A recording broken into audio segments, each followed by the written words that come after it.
మహాదేవునికి భస్మంతో అభిషేకం చేస్తే ఎలాంటి ఫలితం ఇస్తుందో ఈ వీడియోలో తెలుసుకుందాం. ముందుగా అయితే నా వీడియోని చివరి వరకు చూసి దయచేసి లైక్ చేయండి. మీరు లైక్ చేయడం వల్ల ఈ వీడియోలు మరికొందరికి వెళ్తాయి కాబట్టి దయచేసి లైక్ చేయవలసిందిగా కోరుకుంటున్నాను. వీడియోలోకి వెళ్ళిపోదాం. ఈరోజు వీడియో ఏంటంటే కనుక ఆ మహాదేవునికి ఈరోజు భస్మంతో అభిషేకం చేయబోతున్నాను. ఈ వీడియోలో మీరు వీక్షిస్తారు. ముందుగా అయితే స్వామివారికి ప్రాతకాలం యథావిధిగా పంచామృతాలతో అభిషేకం ఇప్పుడు జరుగుతుంది. ఈ వీడియో అనేది నిన్న సోమవారం నాడు స్వామివారి యొక్క అభిషేకాన్ని చూస్తున్నారు మీరు. అలాగే స్వామివారికి వివిధ రకాలైన వస్తువులతో ద్రవ్యాలతో అభిషేకం అనేది జరుగుతుంది. ఇప్పుడు దాకా పాలతో జరిగింది. పెరుగు, తేనె, పంచదార, కొబ్బరి నీళ్ళు, పసుపు, కుంకుమ, అక్షంతలు మొదలైన ద్రవ్యాలతో అభిషేకం అంతా కూడా ఇక్కడ జరుగుతుంది. స్వామివారికి ఈ యొక్క అభిషేకంలో మనం పాల్గొనటం అది చాలా మంచిదండి. ఒక్కొక్క ద్రవ్యంతో చేస్తే ఒక్కొక్క ఫలితాన్ని ఇస్తాడు కాబట్టి ఆ మహాదేవుడు. కానీ ఇన్ని చేస్తున్నాం కానీ మహాదేవుడికి ఇష్టమైనది ఏంటిదో తెలుసా అండి? ఈ పాలు ఇవన్నీ ఏం అవసరం లేదండి. స్వామికి ఒక్క చెంబుడు మనస్ఫూర్తిగా ఒక్క చెంబుడు స్వామికి నీళ్లు సమర్పిస్తే చాలండి. ఇవన్నీ కూడా ఏదైతే ఫలితం వస్తుందో అంత ఫలితాన్ని ఏదైతే మనం పాలు పెరుగుతో చేస్తామో చూడండి, ఎన్ని పూజలు చేసినా ఉండదు. ఒక్క చెంబుడు నీళ్లతో అభిషేకం చేసి స్వామివారికి కాస్త విభూది సమర్పించి కాస్త పసుపు, కుంకుమ, గంధము, అక్షంతలు సమర్పిస్తే చాలండి, పొంగిపోతాడండి. అలాగే పూలు కూడా ఏం అవసరం లేదు. ఒక్క మారేడు దళం చాలు, లేదా ఏదైనా ఏ దళమైనా సరే ఒక్క దళం స్వామికి సమర్పిస్తే చాలు, అన్నిటినీ చేసినంత ఫలితం, ఇంకా ఎక్కువ పెద్ద పెద్ద పూజలు చేసిన ఫలితాన్ని ఆ స్వామి మనకి ఇస్తాడు. ఆ మహాదేవుని ఏమంటారంటే కనుక బోలాశంకరుడు అని. ఊరికే కాదండి. బోలాశంకరుడు అంటే కనుక ఏది ఇచ్చినా కూడా ఏది కావాలంటే అది నిమిషాల్లో ఇచ్చేస్తాడు. ఆయన పొంగిపోవటానికి పెద్ద పెద్ద పూజలు చేయవసరం లేదు, పెద్ద పెద్ద ఉత్సవాలు చేయవసరం లేదు. ఒక్క చెంబుడు నీళ్లు పోసి స్వామి నువ్వే కాపాడు అంటే చాలు, మొత్తం ఆయన దగ్గర ఎన్ని ఉంటాయో అన్నీ కూడా ఇచ్చేసే తత్వం ఆ బోలాశంకరుడికి ఉంటుంది. కాబట్టి ఆ మహాదేవుణ్ణి మనం పూజించేటప్పుడు ఈజీగా మనం ఫలితాన్ని పొందవచ్చు. అలాగే ఈ కార్తీక మాసంలో శివకేశవులకు ఇద్దరికీ కూడా పూజ చేయటం వల్ల, లేదంటే ఇద్దరి యొక్క నామస్మరణ చేయటం వల్ల అనేక ఫలితాన్ని మనకి ఇస్తారు.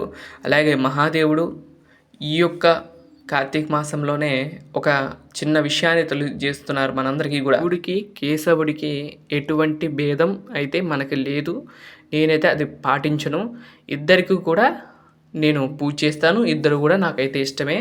అలాంటి మహాదేవుడికి, అలాగే ఇక్కడ స్వామివారికి, వెంకటేశ్వర స్వామివారికి ఇప్పుడు అభిషేకం జరుగుతుంది. ప్రతినిత్యం కూడా శ్రీచక్రానికి, వెంకటేశ్వర స్వామివారికి, ఆ మహాదేవునికి నిత్యం అభిషేకం జరుగుతుంది. ఎప్పుడైనా సరే మేము ఊరు వెళ్ళిన అలాంటి సమయాల్లో మాత్రం అభిషేకం చేయటం కుదరదు. మిగతా సమయాల్లో మాత్రం చాలా వరకు నేను అభిషేకాన్నే చేస్తూ ఉంటాను. ఎందుకు అంటే కదా, అభిషేకం చేస్తే అదొక పాజిటివ్ ఎనర్జీ అండి. మనం చేసేది నీళ్ళతోనే, కానీ ఆ నీళ్ళు అన్నీ కూడా స్వామి మీద పడుతూ ఉంటే చాలా బాగుంటుంది. అలాగే ఈ యొక్క భస్మంతో అభిషేకం చేస్తాం వల్ల కలిగే లాభాలు ఏంటో చూపిస్తాను ఈ వీడియోలో. ఏం లేదండి, మహాదేవుడికి మనం ఎన్ని పూలు తెచ్చి ఎన్ని పూజ చేసినా కూడా ఆ యొక్క పూలతో చేసిన ఫలితాన్ని మనకి కావాలి అంటే కనుక, ఒకవేళ మన దగ్గర పూలేం లేవండి, ఆ రోజు కొంచెం భస్మం ఉంది, ఆ భస్మాన్ని కనుక స్వామికి సమర్పిస్తే దేశంలో ఎన్ని పూలు ఉన్నాయో అన్ని పూలతో చేసిన పూజ ఫలితాన్ని ఆ యొక్క భస్మం ఇస్తుందంటండి. ఇది చాగంటి కోటేశ్వరరావు గారు చెప్పారండి. ఏంటంటే కనుక ఈ యొక్క భస్మం ఆ పుష్పాలతో సమానం అంట. ఆ మహాదేవుడికి ఎంతో ఇష్టమైనది భస్మం అంట. ఈ భస్మం కూడా ఎలాంటిది, చితాభస్మం అంటే ఇష్టమంటండి.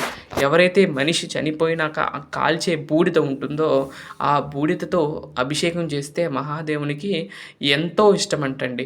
అలాగే ఇప్పుడు చాలా విభూతులు అయితే వస్తున్నాయి, కానీ నేను ఇది అరుణాచలంలో తీసుకున్నాను. ఇది ఎలా చేస్తారంటే కనుక, ఆవు పేడ ఉంటుంది కదా, ఆ పిడకల్ని అంతా కూడా కాల్చి ఆ వచ్చిన బూడిదతో ఈ యొక్క ఇదైతే చేస్తారు ఈ భస్మం.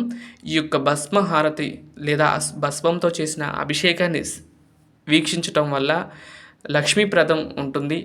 లక్ష్మీదేవికి మన ఇంట్లో లక్ష్మీదేవి ఎల్లప్పుడూ ఉంటుంది. అలాగే భస్మం మనకు కనుక నుదిటిన ధరించితే చాలా మంచిదండి. ఆ పాజిటివ్ ఎనర్జీ వేరు. ఆ యొక్క భస్మంతో స్వామివారికి అభిషేకించటం అంటే మామూలు విషయం కాదు.